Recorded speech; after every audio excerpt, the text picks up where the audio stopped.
gonna be a collab. Trust me, I'll do it. You need to do it. Today, we are going to be reacting to his story. I am too. A lot of, yeah, he is too. And a lot of people, you might have heard of his story. It's like Zaki Films, I think. I don't know. Yep. So let's go to the most popular short, which he has 78 million views. Oh my God.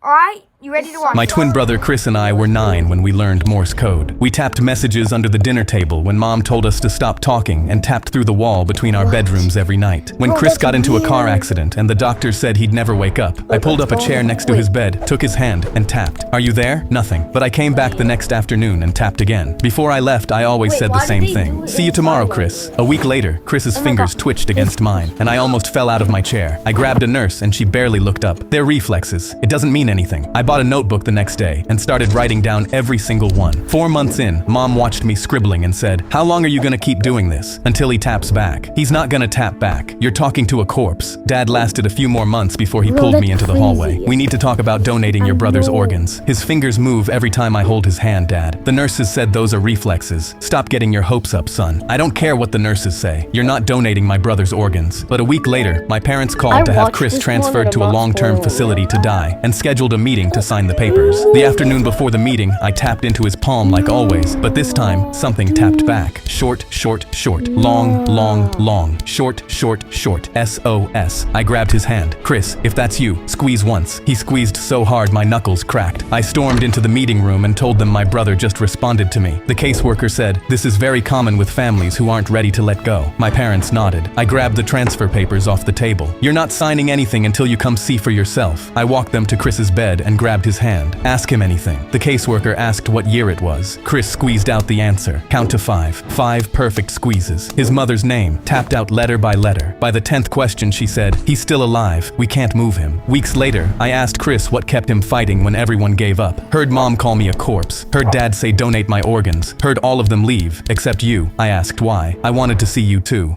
My twin brother Chris and I were 9 when we learned Morse. The second my mom pulled up to my school, I saw she was mad. And as soon as I opened the car door, she held up my report card. "Are you kidding me? Not a single A on here." I tried to tell her I was sorry. I tried my best. She threw it at me. "Maybe if you didn't stay up all night tapping that dumb secret code on your brother's wall, you'd actually be able to focus." I felt my heart beating. I pulled out my phone to text my brother. "Mom's really mad. I think she might," but she grabbed it from my hand. Always on this stupid phone too. I could see her face turning red, but when I looked forward, "Mom, watch out." She saw the car too and screamed. It smashed right into us. Glass was everywhere, and I hit my head. I didn't know where I was. I tried to open my eyes, but nothing was moving. Then I heard someone, "Listen, kid, he's never gonna wake up." "No, please, he has to." It was my brother. I tried moving my hands, screaming. Nothing worked. But then, someone tapped my hand. I instantly recognized it. "Chris, are you there?" I squeezed my hand as hard as I could, but it didn't move. But he stood up. "See you tomorrow, Chris." I felt a tear roll down my cheek. Someone else came in. "We should just pull the plug. I'm not paying for a vegetable. We'll get more money from donating anyways." It was my mom. She was talking about selling me, but I was still here. Jake came back, tapping about his day. I knew I had to warn him. I squeezed my arm. It felt like concrete. "Please, anything. They'll kill me." Then it twitched. He gasped. He ran out to grab them. "That's just a reflex." "No, it's him. You're talking to a corpse." That night, I heard my mom. "He's gone. We need to pull the plug." I tried to move. Then, my shoulder twitched. My dad screamed. He moved." They were silent. "If he wakes up, we get nothing. We need to get that paperwork signed." They ran out, and I knew I didn't have long. I felt someone tap my hand again. "Chris, please wake up. They're gonna kill you." I squeezed. I needed a miracle. Then, my fingers moved. I said the first thing I thought of. SOS. "Chris, I knew it!" He instantly ran out of the room. "Guys, he's awake! He's awake!" They rushed in. I squeezed their hands. They saw it all. I heard my mom. "He's still alive. We can't move him." But I knew what she said. That night, I tapped it all out to my brother as he wrote it down. He couldn't believe it. Then, when I finally opened my eyes, they gasped. My mom hugged me. "Honey, you're alive!" But I didn't hug her back. The doors opened behind them, and when the cops walked in, my parents looked nervous. "What's going on? Can we help you?" They were pissed. They slammed them both in handcuffs, and when they looked, Jake was holding up everything I said. I could barely move my arm, but used all my strength to raise my hand, then my middle finger.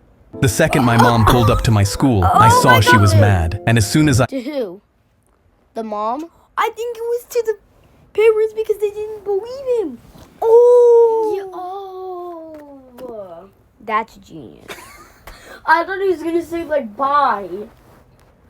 Alright. What is Kane? The second, my twin brother who's Chris. ready for the next his story video? Let's do this one, the one with 37 million views. My daughter came home crying with an F because her teacher doesn't know what color blood is. The Well, first I saw time I this one realized too. something was wrong, Riley came Let's home do from. another one actually instead. Let's do one all the way at the bottom. Let's do his worst his story video.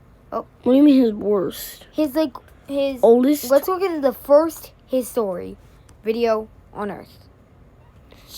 Chester came back. Wait, Oh, this is 3 I days remember ago. that Chester Wait, that's story. three days ago. That's latest. Oldest? His story compilation. It's a compilation. How's it oldest? Okay. I think this one looks. Let's watch this one. Let's just watch this one. Switch your prescriptions to Wait, did you Walmart turn Pharmacy the in as one fast that's as in 2 the minutes.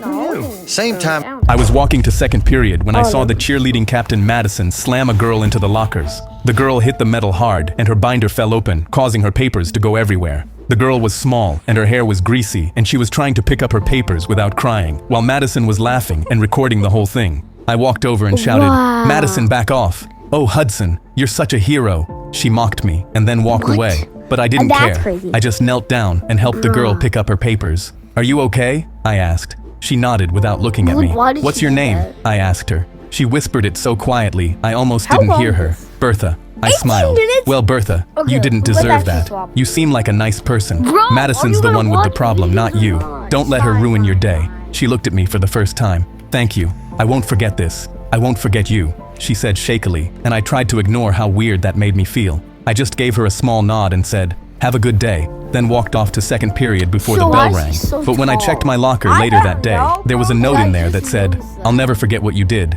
Yours B." I thought it was weird but shrugged it off and put it in my backpack Yeah. because I figured she was just grateful. No, And then I the went to lunch and thumbnail? sat down at my I usual think this table is- with my I best think friend this is Andre and 3 other guys from the Oh, football wait, team. was it But the before I could thumbnail even of- start eating, Bertha sat down in the empty seat next to me and put her hand on top of mine. Was it "Hi, that baby. one? I was thinking about you all morning." The whole table it? went quiet, I but she think just smiled at me like we'd been doing this for years. I pulled my hand back and she looked confused. I spoke to her softly. "Hey, Bertha, I think you have the wrong idea. I was just trying to help out and I have a girlfriend." She patted my shoulder and stood up.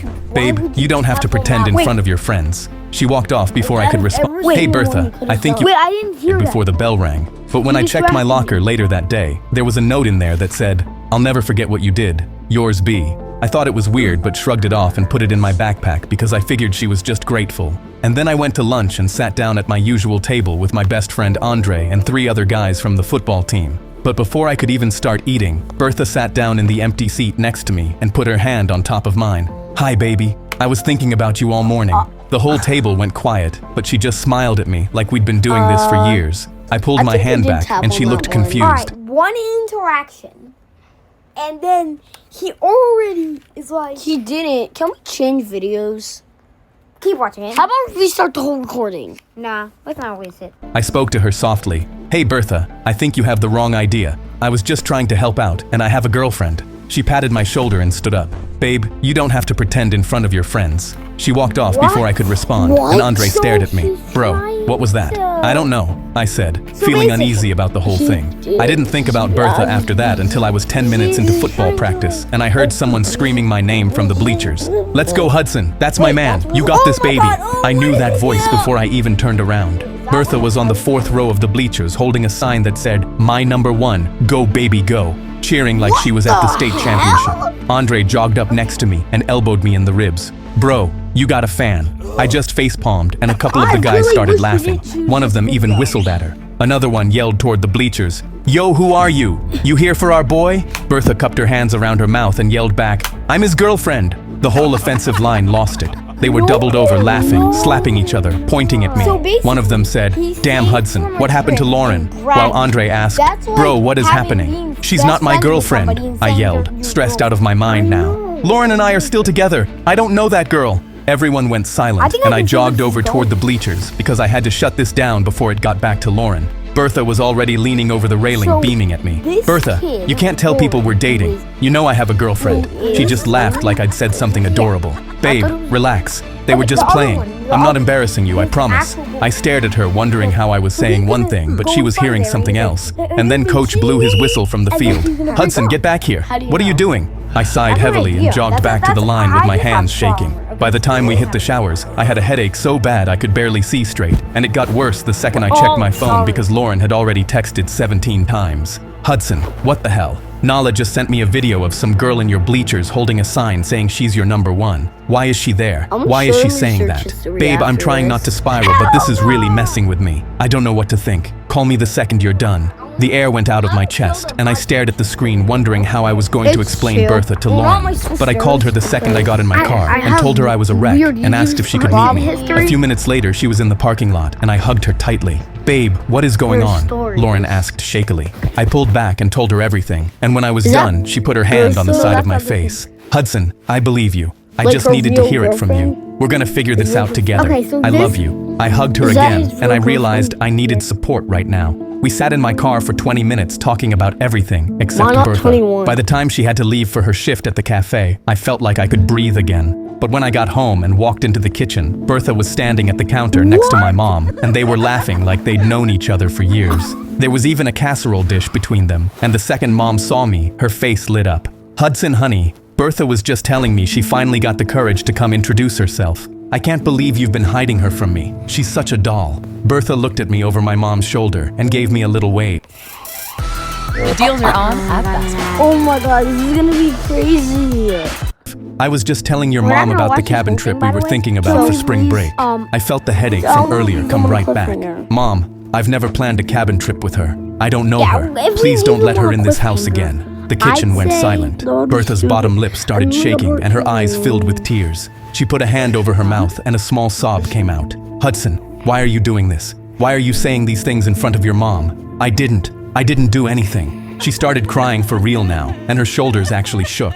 Mom instantly believed her and pulled her into a hug and rubbed her back. Shh, sweetheart. It's okay. It's okay. He's just stressed about football. You know how boys are. But then she glared at me over Bertha's shoulder. Hudson Walker, what is wrong with you? This girl drove all the way over here and made you dinner and you're going to embarrass her like that. In my house? You're better than this. I opened my mouth, but my mom held up her hand to stop me. No, I That's don't want to crazy. hear it. You're grounded. Go to your room. You can come back down when you're ready to apologize. I stood there for a second, staring at my own mother, holding the girl who'd been stalking me for 2 days while she told me I was the problem. And then she Bertha just peeked at did me, and I fake swear to God she was girlfriend should be the smiling. one But since I apologizing. clearly lost, I went upstairs and shut my door and sat on the floor while my hands wouldn't stop shaking. I didn't know what I was supposed to do tomorrow when I had to see Bertha I'm at school switching to again. dumpling. The What only is thing Bert's keeping me from completely what is losing it Bert's was knowing phone Lauren screen? still believed Wait, me. go But the back. next morning, I woke up to something on my hands wouldn't stop. And then Bertha peeked at me.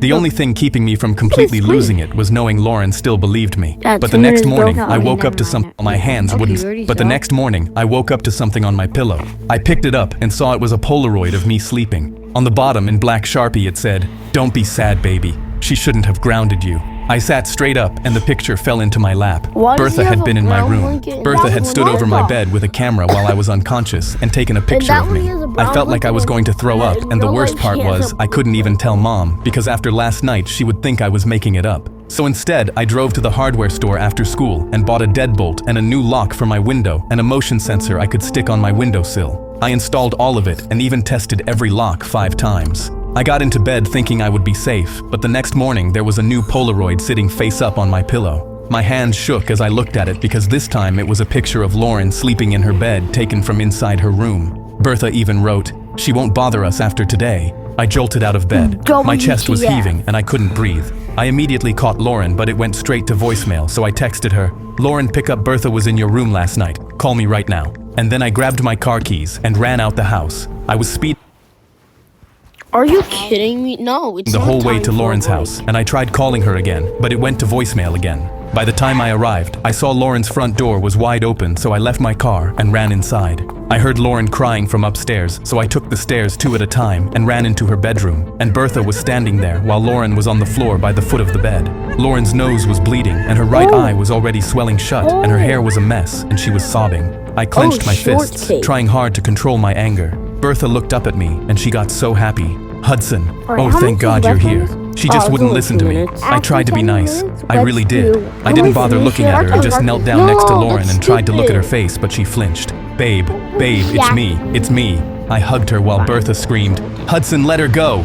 I said, I'm gonna call 911 But right this now. is But Lauren crazy. grabbed my wrist with her shaking hand. No, don't. Just get her out. Hudson, please, just get her out of my house. And so I stood up and grabbed Bertha's arm and started pulling her toward the door. Hudson, baby, what are you doing? Why are you mad at me? I did this for us. I rolled my eyes and dragged her down the stairs and out the front door and shoved her down That onto the just porch. happened. Bertha, if you ever touch her again, come near her again, or even say her name again, I will end you. Do you understand me? She was standing on the porch looking up at me confused. Baby, you're scaring me. I did this so we could be together. Why are you talking to me like this? Get out of here. I should have never stopped Madison that day. She stood there for another second, who's like she was Madison? waiting for me to apologize, boy. but I Oh, just yeah. slammed the door in her face and ran back upstairs. Lauren had already pulled herself up against the side of her bed, and she was holding a tissue against her nose. Babe, I'm so sorry. I'm so sorry. I'm gonna take you to the hospital. Hudson, no, she said, making me stop in my tracks. I woke up and she was sitting on the edge of my bed watching me. She knows where I live. I don't think I can do this anymore. I didn't say anything. I couldn't because I should knew we go right to then your and room? there that I lost Lauren. What's everybody up to? Oh my god. What are you saying? Oh my god, am I embarrassed? We're recording. Oh. I just didn't want to be the one to say it out loud. Hudson, just go home, please, she said weakly. I stood up slowly and walked out the front door, then got in my car and drove home. The next day at school felt like walking into a different world because half the school wasn't looking at me while the rest were giving me dirty looks. I tried to ask one of my friends at lunch what was going on, and he just said, I don't want to get involved, man. I ended up walking past Madison on the way to lunch, and she pointed and laughed at me. Heard you finally showed your true colors, hero. Her friends laughed with her, and they kept walking. I didn't even know what she meant by that. Then 2 of my teammates passed me in the hallway after 6th period and didn't say anything. I finally caught up to Andre after classes and asked him what was going on. Bro, people are saying you hit Lauren yesterday. They're saying you've been losing it all week. I don't want to get involved, man. He walked off before I could say anything. As if things couldn't get any worse, Coach pulled me into his office during practice. Hudson, I'm gonna be straight with you. Parents are calling. The recruiter from state is calling. I have to bench you until all this gets sorted out. I'm sorry, son. I nodded because there was nothing left to say. I sat in my car in the parking lot for 10 minutes, staring at the steering wheel because Bertha had just taken football away from me. I finally turned the car on to go home, but when I pulled into my driveway, I saw Bertha through the front window sitting on my couch with my little sister Hazel cuddling up against her. I felt a headache coming in immediately as I walked through the front door, and then I saw Hazel was crying. Hudson, Hazel said with a small voice. Did you really hurt your girlfriend? Hazel, I didn't hurt anybody. Whatever Bertha told you is a lie. Bertha stroked Hazel's hair and smiled innocently. I've just been telling Hazel the truth about who her brother really is. She deserves to know. Hazel curled in closer to Bertha and looked up at her like Bertha I am 59 years old, and I Oh love myself my louder than ass. just about anybody. That doesn't mean I can't still crave firmer, smoother, younger looks. was the only thing keeping her safe. Hazel, go upstairs, now, I said. But Hazel didn't move. Instead, she looked at Bertha for permission, and when Bertha nodded, Hazel got off the couch and went to her room. I was disgusted, but didn't say anything until I heard Hazel's bedroom door close. Get out of my house, Bertha. I was fed up at this point. She stood up and walked up to me until she was inches from my face. Your mom said I could be here so you can't kick me out, sweetie. She went to kiss my cheek, but I stepped back, and she smiled sadly. I'll see you soon, Hudson. She walked out the front door while I stood in the living room shaking.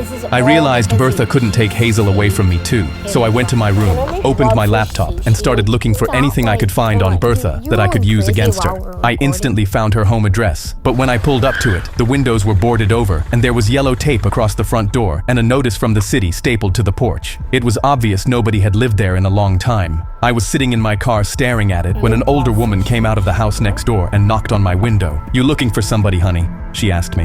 I'm looking for Bertha. The woman's face softened. Honey, that poor child hasn't lived here in over a year. What happened to her? CPS came and took her. Her mama wasn't fit to raise nobody. She's in and out of jail now.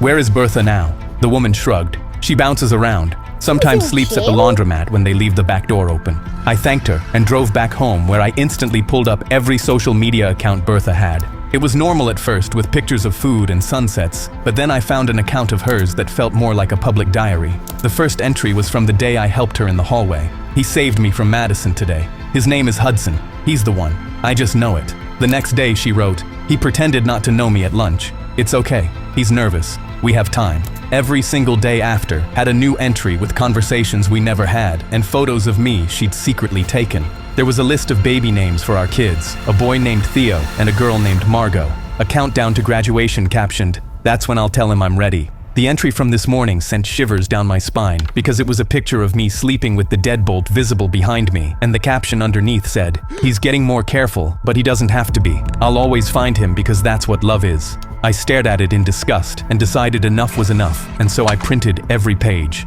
When Monday morning came, I walked into the counselor's office, put the folder on her desk, and asked her to call Bertha in. Bertha came in a few minutes later smiling at us like we were meeting up for coffee. She sat down in the chair next to mine and reached for my hand, but I pulled it away. "Baby, don't be like that," she pouted. "Bertha, I went to your house yesterday," I told her, and her pout instantly disappeared. Her smile stayed on her face, but her eyes went somewhere else. I opened the folder and showed her the picture of the boarded-up house. "Nobody lives here. Nobody's lived here in over a year." She glanced at it and laughed a small laugh. "Hudson, that's not my house. You went to the wrong address. Your neighbor knew who you were when I asked about you." "Well, she lied. That's not my house." I ignored her obvious lies. "Your mom is in jail. CPS took you out of that house, so now you sleep in a laundromat." "I know all of it, Bertha." Her smile started cracking. "Who told you that?" "Hudson. Who told you that?"